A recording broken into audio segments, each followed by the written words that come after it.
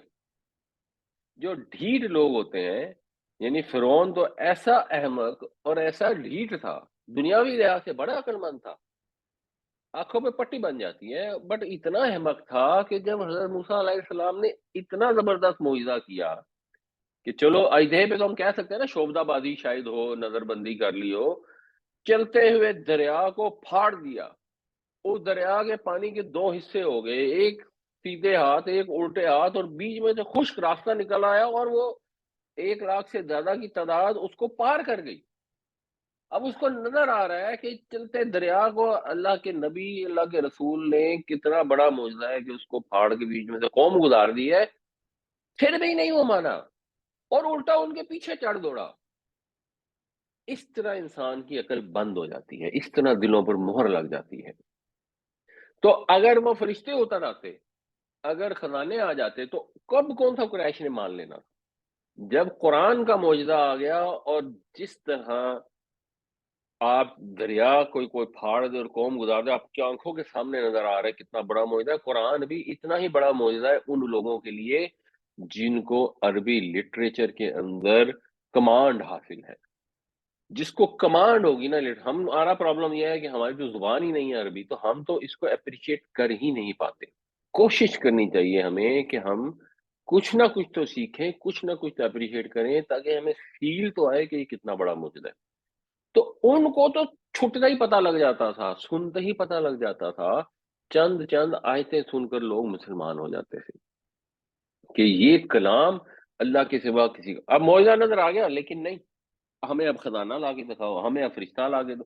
کوئی اور چیز آ جاتی تو کچھ اور مطالبہ کر لیتے. تو اللہ تعالیٰ کا یہ سسٹم ہے نہیں کہ لوگوں کے احمقانہ مطالبات کی وجہ سے معجزے بھیجتا رہے ایک کے بعد ایک، اور نبیوں کو اور ان کے ساتھ ایمان والوں کو اس وجہ سے پریشانی نہیں ہونی چاہیے. تو یہ بیسیکلی ایک تسلی کا انداز ہے، اور انداز اس طرح سے ہے کہ نبی صلی اللہ علیہ وسلم کو یہ کہا جا رہا ہے کہ بھائی اس سے کوئی پریشانی کی ضرورت نہیں، آپ نے جو وحی سنانی ہے پوری کی پوری سنانی ہے، آپ نے اس کا کوئی حصہ چھوڑ نہیں دینا. لفظی ترجمہ تو یہ ہے کہ شاید آپ چھوڑ دیں اس چیز کا کچھ حصہ جو آپ کی طرف ہی کیا جا رہا ہے. مطلب یہ کہ شاید آپ چھوڑ دیں، یعنی کہ اگر آپ کا سینہ گھٹ رہا ہے ان کی ان باتوں کی وجہ سے، اگر آپ اتنے پریشان ہو جائیں، لیکن آپ تو ایسا نہیں کریں گے کیونکہ آپ تو اس کیٹیگری میں نہیں ہیں، آپ تو دوسری کیٹیگری میں ان لوگوں کی جو صبر کرتے ہیں، نیک عمل کرتے ہیں. تو آپ تو ان کے شہنشاہ ہیں نیک عمل کرنے والوں کے، ان کے اندر درجہ کمال پر پہنچے ہوئے ہیں. تو آپ سے تو آبویسلی یہ توقع نہیں ہے. یہ سنانے کا انداز ہوتا ہے جس میں اصل میں قریش کو ہی سنایا جا رہا ہے کہ تمہارا یہ خیال ہے کہ تمہارے اس طرح کے احمقانہ مطالبات کی وجہ سے تمہارے ساتھ کہیں ایسی سیٹلمنٹ کر لیں کہ جہاں تمہارے بتوں کی برائی ہو رہی ہے اس کا ذکر نہ کریں. ایسا نہیں ہوگا. حکمت کے تحت تو یہ تو ہو سکتا ہے، یعنی کہ رسول جو ہے وہ وقتی طور پر کنسٹرینڈ ہو جائیں، کھلے میں نماز نہ پڑھ سکیں، کہیں اگر ان کو تم آنے جانے نہ دو تو وہاں جا نہ پائیں، جو ایک دنیاوی لحاظ سے آزمائشیں آتی ہیں. لیکن جو اللہ تعالیٰ کی طرف سے وحی آتی ہے، اللہ کے رسول اس پیغام کو پورا پورا پہنچاتے ہیں، کیونکہ اس کے اندر کوئی آپشن ہی نہیں ہوتی اس پیغام کو نہ پہنچانے کی. اس وجہ سے بھی ہمارا دین مکمل ہے. بعض اوقات لوگوں نے ایک نیا دین بنایا ہوا ہے کہ اصل میں جو علم تھا نا وہ دو طرح کا علم ہوتا ہے، ایک عام لوگوں کا علم ہوتا ہے اور ایک خاص لوگوں کا علم ہوتا ہے. تو پھر جو خاص لوگوں کا علم ہے وہ سینہ بسینہ آتا ہے. یہ یہودیوں والا کانسیپٹ ہے جنہوں نے رسولوں کے پہنچائے ہوئے علم کو بھی خاص کر دیا اور اپنے پاس کنسٹرینڈ کر لیا. اللہ کے نبی صلی اللہ علیہ وسلم نے نہ تو ایسا کیا اور نہ ایسا بعد میں ممکن ہوا کہ وہ علم کہیں خاص خفیہ علم ہے جو سینہ بسینہ آتا اور عام عوام کو اس کی خبر ہی نہ ہو. جو یہ صوفیہ کا سارا کانسیپٹ ہے، اٹس بیسیکلی پیرلل ریلیجن. تو اللہ کے نبی صلی اللہ علیہ وسلم کو جو وحی کی گئی پوری کی پوری جو اللہ نے اس مقصد سے کی کہ آپ لوگوں تک پہنچائے، آپ نے پہنچا دی. اور وہ بنیادی طور پر قرآن ہے. بنیادی ہمارا جو ٹیکسٹ بک ہے وہ قرآن ہے.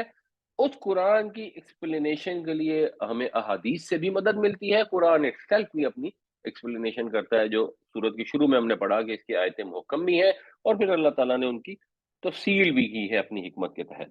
فَلَعَلَّكَ تَارِكٌ بَعْدَ مَا يُوحَىٰ إِلَيْكَ وَضَائِقٌ بِهِ صَدْرُكَ أَن يَقُولُوا لَوْلَا أُنزِلَ عَلَيْهِ كَنزٌ أَوْ جَاءَ مَعَهُ مَلَكٌ. تو شاید آپ چھوڑ دینے والے ہوں اس چیز کا کچھ حصہ جو آپ کی طرف وحی کیا جاتا ہے، اور بھنچ رہا ہے آپ کا سینہ اس وجہ سے کہ وہ یہ کہتے ہیں کہ کیوں نہیں اترا اس پر کوئی خزانہ، یا کیوں نہیں اتارا گیا اس پر کوئی خزانہ، یا کیوں نہیں آیا اس کے ساتھ کوئی فرشتہ. انما انت نذیر.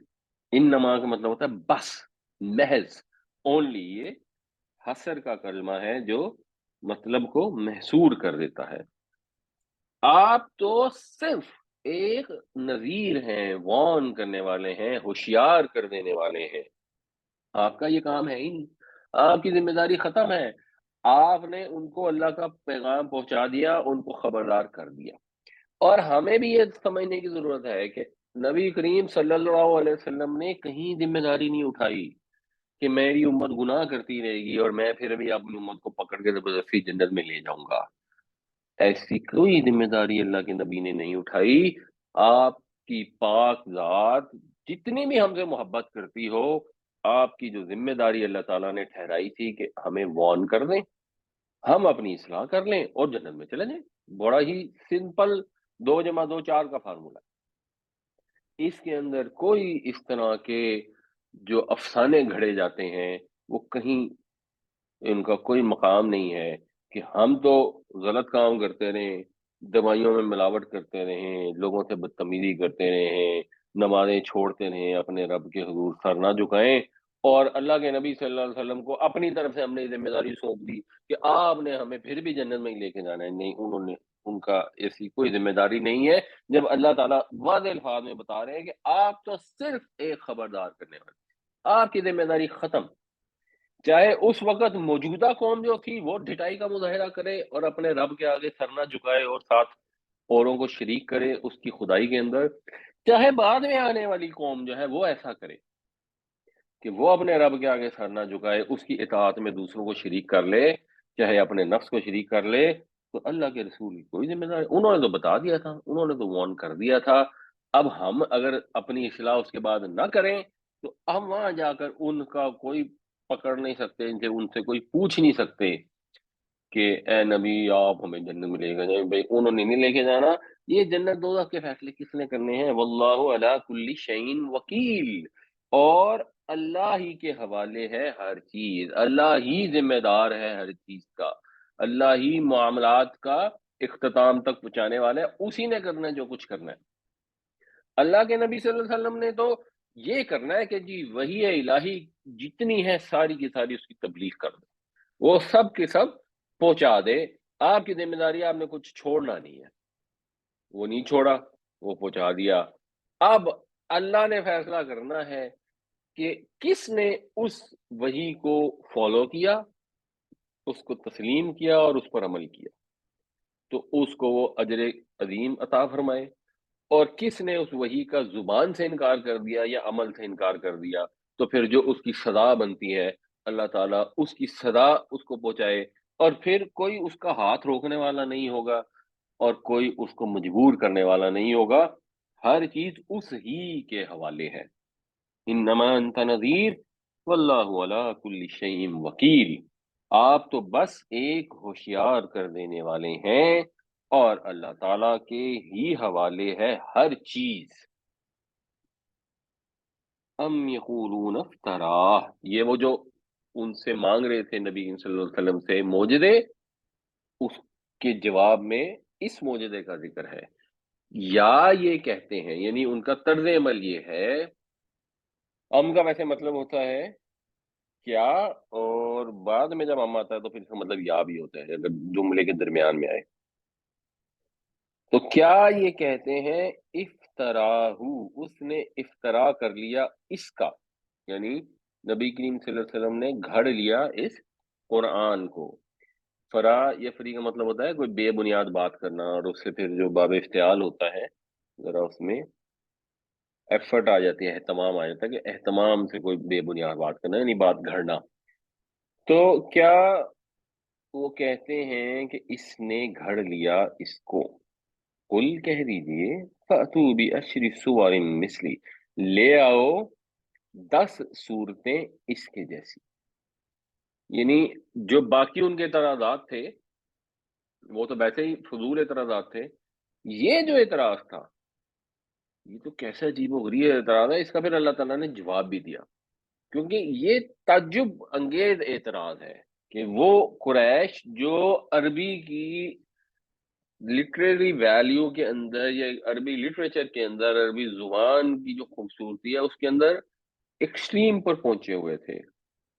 ان کے ہاں جو ذوق تھا، اگرچہ وہ پڑھے لکھے نہیں تھے مگر جو شاعری کا، خطاب کا، ادب کا جو ذوق تھا وہ اس زمانے میں نقطۂ عروج پر تھا. ان کے لیے تو یہ کوئی پرابلم ہی نہیں تھی اس کو سمجھنا. اس کی نا میں ایک آپ لوگوں کو بعض اوقات مثال دیتا ہوں کہ ایک دفعہ یہ طاؤلا قاسمی نے سنایا کہ وہ کہتے ہیں کہ میں نے ان سے کہا حفیظ جالندھری سے کہ آپ کا یہ شعر مجھے بڑا پسند ہے کہ دیکھا جو تیر کھا کے کمیگاہ کی طرف، ٹھیک ہے، اپنے ہی دوستوں سے ملاقات ہو گئی. تو حفیظ جالندھری نے کہا حفیظ یہ شعر کہہ ہی نہیں سکتا، یہ مصرع کہہ ہی نہیں سکتا کہ جو دیکھا جو تیر کھا کے کمیگا، کیونکہ اس میں کاف اور کاف 2 دفعہ آ جاتا ہے تو اس میں زبان اٹکتی ہے، اس سے زبان میں اٹکاؤ پیدا ہوتا ہے. تو انہوں نے کہا یہ ممکن ہی نہیں کہ میں یہ بات کروں. اصل میں شعر یہ ہے دیکھا جو کھا کے تیر کمی گاہ کی طرف، یہ کھا کے یہاں ہے اور تیر کے ساتھ کمینگا جڑا ہوا ہے، اس میں زبان نہیں اٹکتی، اس میں فلو آتا ہے۔ تو اب حفیظ جالندھری جو ہیں ایک عمدہ شاعر تھے، اور ان کی زبان میں ایک فلو تھا، اور وہ یہ کہتے ہیں کہ جب میں نے قومی ترانہ لکھا تو پتہ نہیں کتنی ایفرٹ کر کے اس کو فلو میں لکھا، اور جو لوگ بھی قومی ترانہ اگر ان کا آتا ہو یا سنتے ہو تو اس میں بہت زیادہ فلو ہے، بٹ وہ کہتے ہیں کہ اگر کوئی فلو ایسا ہے کسی بڑے کلام میں تو وہ صرف ایک کتاب ہے جو میں نے آج تک پڑھی ہے، کہ الحمد سے لے کے والناس تک فلو ہی ہے اس کے اندر، کہیں زبان اٹکتی نہیں۔ اس وجہ سے عربی نہ آنے کے باوجود جب بھی کوئی قاری تلاوت کرتا ہے، یا آپ خود جب تلاوت کرتے ہیں، اگر آپ صرف صحیح پڑھتے ہو، ایک یہ نہیں کہ بعض اوقات کسی شعر میں وزن نہیں بھی ہوتا، اور بہت کوئی ایکسپرٹ قسم کا آدمی پڑھے نا تو وہ بے وزن شعر کو بھی اچھے طریقے سے پڑھ لیتا ہے، لیکن ادروائز اگر شعر میں وزن ہوگا تو نارمل بھی اس کو جب پڑھیں گے تو وہ ایک ان کو محسوس ہوگا کہ وزن ہے۔ تو آپ قرآن کو جب پڑھتے ہیں تو اس کا ایک جو ردم ہے، اس کی جو تلاوت سے ایک ریزوننس پیدا ہوتی ہے، تو آپ کو فیل ہوتا ہے کہ اس میں یہ ام یقولون افترا قل فاتوا بعشر سور مثلہ مفتریات، اس میں بالکل کہیں بھی زبان اٹکتی نہیں ہے۔ عربی کی کوئی اور عبارت پڑھ لیں، حدیثوں کا کوئی پڑھ لیں، انما الاعمال بالنیات، اب اس کے اندر آپ کو وہ والا فلو کبھی بھی نہیں محسوس ہوگا۔ اس لیے عربوں نے اس پہ اعتراض کر دیا کہ یہ گھڑا ہوا ہے، یہ اعتراض یہ عجیب و غریب ہے، یہ وہ کر ہی نہیں سکتے تھے۔ اس کے بارے میں ایک واقعہ بھی آتا ہے، اس کو بھی میں آپ کو بعد میں بیان کرتا ہوں انشاءاللہ۔ تو اس اعتراض کے جواب میں یہ کہا جا رہا ہے، اور قرآن میں یہ 3 جگہ اس طرح کا ان سے مطالبہ کیا گیا، ایک جگہ ان کو کہا گیا ایسی کتاب بنا کے لے آؤ، ایک یہ والی جگہ آ رہی ہے، اور پھر ایک سورہ بقرہ میں آتا ہے وَإِن كُنتُمْ فِي رَيْبٍ مِّمَّا نَزَّلْنَا عَلَىٰ عَبْدِنَا فَأْتُوا بِسُورَةٍ مِّن مِّثْلِهِ، تو ایک ہی صورت اس کے جیسی لے آؤ، جو مثلاً قرآن شریف میں جو چھوٹی ترین صورت ہے، جو 3 چھوٹی چھوٹی آیتیں ہیں، اِنَّا أَعْطَيْنَاكَ الْكَوْثَرَ، اس کے جیسی کو بنا کے لے آؤ۔ اور ایکچولی قریش نے کوئی بندہ ہائر کیا، بہت اعلیٰ درجے کا شاعر، اس کو بلایا، اس کو کہا یار اس کے میچ کی، اس لیول کی کوئی شاعری کر کے دو تاکہ مطالبے کا جواب دے، اور وہ کتنے دن لگا، اور وہ لکھتا اور پھاڑتا رہا، اور اس نے کہا کہ بھائی اس کا جواب نہیں ہو سکتا، یہ انسان کا کلام ہے ہی نہیں، اس طرح کا کلام لکھا ہی نہیں۔ اب obviously یہ چیز اس کو سمجھ آئے گی جس کو ادب کی بہت زیادہ انڈرسٹینڈنگ ہو، جیسے حضرت موسیٰ علیہ السلام کے واقعے میں جب جادوگروں نے وہ اپنی رسیاں پھینکی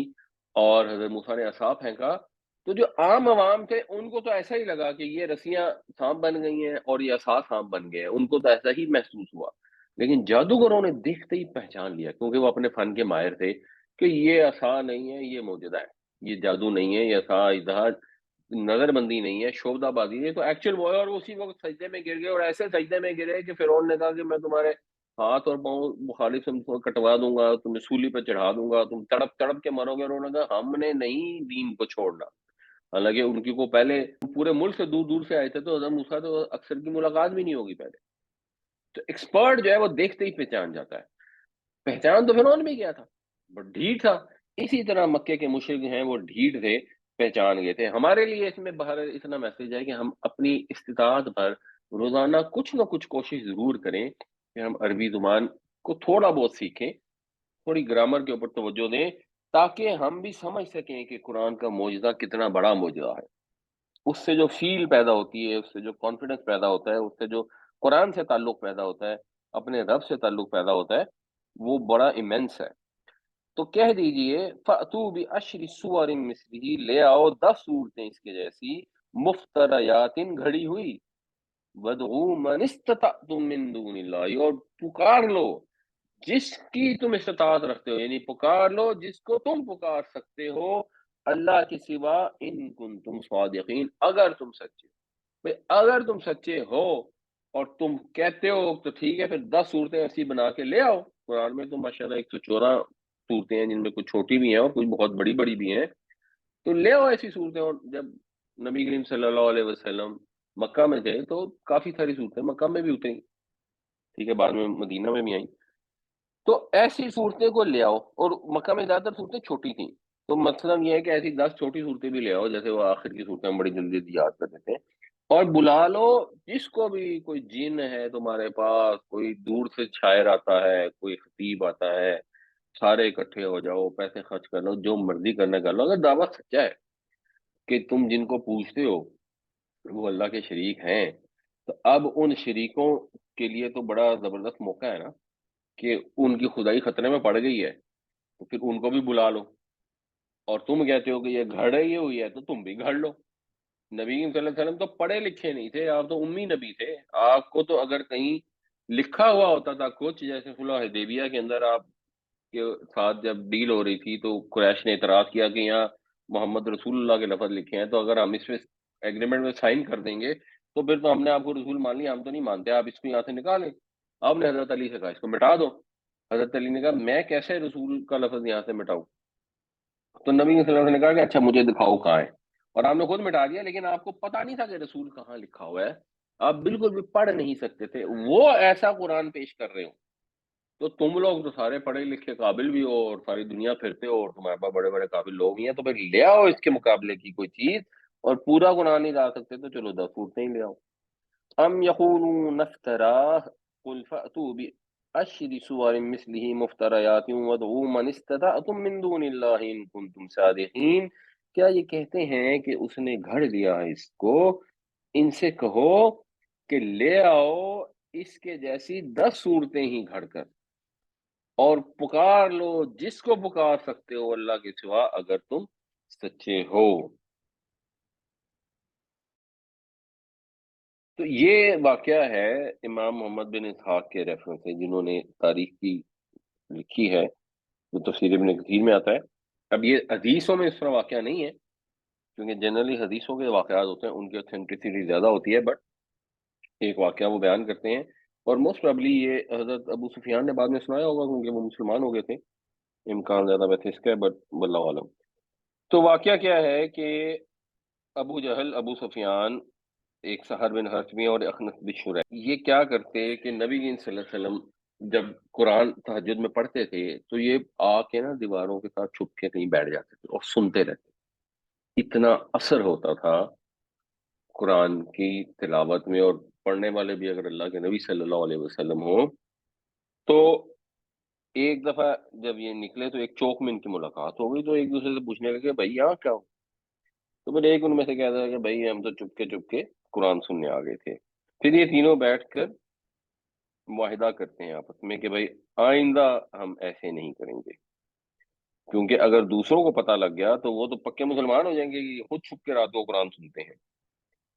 پھر دوسری رات انہوں نے سوچا کہ یار وہ تو پکا وعدہ کر گئے ہیں، وہ تو آئے گا نہیں، چلو میں پھر بھی چلا جاتا ہوں۔ تو وہ جب چلے گئے تو سب نے ہی ایکچولی یہ سوچا، اور پھر ساری رات قرآن سنتے رہے، اور صبح جب واپس چلے تو پھر اسی جگہ پہ اتفاق سے ان کی ملاقات ہو گئی۔ ذرا قرآن نبی صلی اللہ علیہ وسلم تلاوت ختم کی تو تینوں ایک ہی ٹائم پہ نکلے، تو وہ ایک ہی ٹائم پہ وہاں پہنچ گئے۔ تو انہوں نے پھر ایک دوسرے کو بڑا ملامت کی اور انہوں نے وعدہ کیا کہ اب ایسا نہیں کریں گے۔ تیسری رات پھر صبر نہیں ہو سکا تو پھر انہوں نے بہرحال پھر اس کے بعد پکی پکی قسمیں کھائیں، اور پھر اپینڈلی انہوں نے ایسا نہیں کیا۔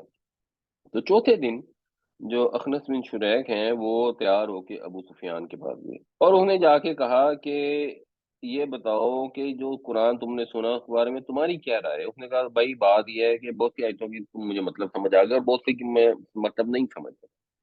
انہوں نے کہا ہاں میرا بھی یہی حال ہے۔ پھر وہ ابو جہل کے پاس گیا جو سب سے بڑا مخالف تھا قرآن کا اور اسلام کا اور نبی کریم صلی اللہ علیہ وسلم کا، اور اس کو لوگ ابو الحکم کہتے تھے کیونکہ اتنا سمجھدار تھا، اتنا قابل تھا، ڈھٹائی کی وجہ سے قرآن کا انکار کر کے قیامت تک کے لیے اس کا نام ابو جہل ہو گیا۔ تو اس کے کہا کہ سچ ہے بتاؤ جو کچھ تم حضور سے سنتے ہو اس کے بارے میں تمہارا کیا خیال ہے؟ انہوں نے کہا یار جو ہم سنتے ہیں نا اس کو تو تم ایک دفعہ سائڈ پہ رکھو، اس کا تو ذکر کرنے کی لاجک اس لیے نہیں بنتی کہ اصل بات یہ ہے کہ ہم دو قبیلے ہیں اور ہمیں ہمیشہ سے ایک رقابت چلی آ رہی ہے، وہ ہم سے بڑھنا چاہتے ہیں، ہم ان سے بڑھنا چاہتے ہیں، وہ مہمانداری کرتے ہیں، ہم ان سے بڑھ کے مہمانداری کرتے ہیں، وہ لوگوں کی دعوتیں کرتے ہیں، ہم ان سے بڑھ کے دعوتیں کرتے ہیں، وہ لوگوں کو سواریاں دیتے ہیں، ہم بھی وہی کام کر لیتے ہیں، وہ لوگوں کے ساتھ سخاوت کرتے ہیں تو ہم بھی بے شمار، ہاں نہیں ہم کسی معاملے میں ان سے کم نہیں رہے، ہم نے ان کے ساتھ جو حضور کا قبیلہ تھا بنو عبد مناف، ان کے ساتھ ہم نے ٹکر کا مقابلہ کیا ہے ساری زندگی، ہمیشہ سے، نسلوں سے۔ اب وہ کہ ہم میں نبی آ گیا، تو ہم اب نبی کہاں سے لے گئے؟ وہ تو ہم لا نہیں سکتے۔ ہم نے اس لیے ماننا نہیں ہے، دنیا ادھر کی ادھر ہو جائے، ہم نہ اس کی تصدیق کریں گے اور نہ مانیں گے۔ یہ سٹیٹس تھا ڈٹائی کا، جس کی وجہ سے ابو جہل نے اسلام قبول نہیں کیا، قرآن کو مانا نہیں۔ ورنہ قرآن اتنا بڑا معجزہ ہے کہ وہ کرسٹل کلیئر ہے کہ اس کو آپ جو ہے وہ انکار کر ہی نہیں سکتے تھے، جس لیول کے اوپر وہاں کر لوگ تھے۔ فَإِن لَّمْ يَسْتَجِيبُوا، یہ علم اصل میں ہے ان لم، اور عام طور پہ علم اسی طرح لکھا جاتا ہے۔ یہاں پر اس طرح لکھا گیا، وہ حضرت عثمان کے مصحف میں اس طرح لکھا ہوا ہے، تو ہم لوگ بھی ایسے ہی اس کو فالو کرتے ہیں۔ بہت ساری چیزیں اب ایسے فالو نہیں ہم کر پاتے، جب یہ کمپیوٹر کا ٹیکسٹ ہوتا ہے اس کے اندر بھی شاید فونٹ ڈیولپ ہوتے ہیں، بٹ جو ریٹن قرآن ہوتے ہیں اس میں لوگ حتی الامکان یہی کوشش کرتے ہیں کہ جیسا حضرت عثمان کا مصحف تھا اس میں جس طرح سے الفاظ کو لکھا گیا، یہاں پر بھی ویسے ہی لکھا جائے۔ تو یہ علم ویسے ہی لکھا جاتا ہے، مطلب یہ ان لم، اگر نہیں، یستجیبو لکم، وہ تمہارے مستجاب نہ ہو، تمہاری بات کو مت مانے، تمہاری دعا قبول نہ کریں، تمہاری مدد کو مطلب یہ ہے کہ نہ پہنچے۔ فَاعْلَمُوا، تو جان لو پھر، انما انزل بعلم اللہ، کہ یہ نازل کیا گیا ہے اللہ کے علم سے، یعنی یہ پھر سمجھ جاؤ، پھر ثابت ہو جائے گا کہ یہ ایک معجزہ ہے جو اللہ کے علم کے ذریعے نازل کیا گیا ہے۔ اس کے اندر کوئی آپشن نہیں ہے کہ جو اس کے اندر علم کا اور معرفت کا جو خزانہ ہے وہ کوئی اور ہستی کر سکتی ہو۔ ظاہر سی بات ہے وہ تمہاری مدد کو نہیں پہنچیں گے۔ وَأَن لَا إِلَٰهَ إِلَّا هُوَ، اور یہ بھی پھر ثابت ہو گیا کہ قرآن جو دعویٰ کر رہا ہے وہ دعویٰ سچا ہے، کہ اللہ کے سوا کوئی معبود نہیں ہے۔ جن کو تم نے معبود بنایا ہوا ہے، اگر وہ تمہاری مدد کرنے پہ قادر ہوتے، یعنی وہ ضروری نہیں ہے کہ اگر کسی فرشتے کو یا کسی دیوی دیوتا کو پوچھتے ہیں تو وہ مر کے واپس ہی آ جائے، جب پکارتے ہیں ان سے مدد مانگتے ہیں تو مدد یہی ہوتی ہے نا کہ وہ اسباب کے بغیر ہماری مدد کرتے ہیں۔ تو اسباب کے بغیر کسی کو الہام کر دیتے، کسی کو قرآن کے مقابلے کی کتاب دے دیتے، تو جب وہ نہیں دے پا رہے تو ثابت ہو جائے گا کہ خیالی چیز ہے۔ اگر وہ حقیقت ہوتی تو یہ تو پھر وقت تھا جس میں وہ اپنی اور تمہاری عزت بچانے کے لیے کچھ کرتے۔ جب وہ کچھ نہیں کر پا رہے تو ایکچولی یہ ثابت ہو جاتا ہے وہ ہے ہی نہیں، یہ کہانیاں ہیں جو تم نے گھڑی ہوئی ہیں، یہ نام ہے جو تمہارے باپ دادا نے رکھ چھوڑے ہیں خدا کے شریکوں کے، جیسے ہمارے یہاں لوگوں نے نام رکھ چھوڑے ہیں کہ یہ داتا ہے اور یہ مشکل کشا ہے اور یہ فلاں ہے اور یہ فلاں ہے، اور اس سے مانگو گے تو یہ دے گا، اور یہ جنت میں تمہیں ساتھ لے کے جائے گا، اور قبر کے عذاب میں فرشتے آئیں گے تو وہاں آگے فرشتوں کے ساتھ کشتیاں لڑے گا اور اپنے مریدوں کو بچائے گا۔ یہ سب کہانیاں گھڑی ہوئی ہیں، مشرکین مکہ نے بھی ایسی کہانیاں گھڑی ہوئی تھیں، ہمارے یہاں بھی گھڑی ہوئی ہیں۔ تو اگر یہ ثابت ہو جاتا ہے، ہمارے لیے کیا ہے، ہمارے لیے تو کسی کو یہ پکارنے کی ضرورت نہیں ہے کہ قرآن کے مقابلے کی کتاب، ہم تو قرآن کو ایسے ہی مانتے ہیں۔ ہمارے لیے تو صرف اتنا سا کرنا ہے کہ قرآن پڑھ کے اس کو سمجھ لیں، قرآن پڑھ لیں گے اور اس کو سمجھ لیں گے تو اس کے اندر یہ ثابت ہو جائے گا کہ اللہ کے سوا کوئی معبود نہیں، اللہ کے سوا کسی کو مدد کے لیے پکار نہیں سکتے، کوئی تمہاری مدد کر نہیں سکتا، اگر کسی تکلیف میں اللہ ڈال دے تو کوئی چھڑا نہیں سکتا، اگر کسی خیر کا ارادہ کر لے اللہ تعالیٰ تو اس کو کوئی پلٹا نہیں سکتا۔ یہ تو ابھی ہم پچھلی چند کلاسوں میں پڑھ کے آئے ہیں، یہ قرآن میں یہ موضوع مختلف الفاظ سے بار بار بار بار ریپیٹ ہوتا ہے۔ تو اگر اللہ کو مان لیں، قرآن کو مان لیں، اور ماننے کا مطلب ہے اس کو سمجھ کر پڑھیں، تو اس کے بعد یہ ممکن نہیں ہے کہ انسان خدا کے ساتھ کسی کو بھی شریک ٹھہرائے۔ فَهَلْ أَنْتُمْ مُسْلِمُونَ، تو کیا اب تم مسلمان ہوتے ہو، اسلام لانے والے بنتے ہو، اب کیا مانتے ہو اب جب ثابت ہو گیا؟ یہ سوال مشرکین مکہ سے بھی تھا، یہ سوال ہم سے بھی ہے کہ اب تم فرما بردار بنتے ہو۔ مسلم کا مطلب بنیادی طور پہ تو فرما بردار ہے۔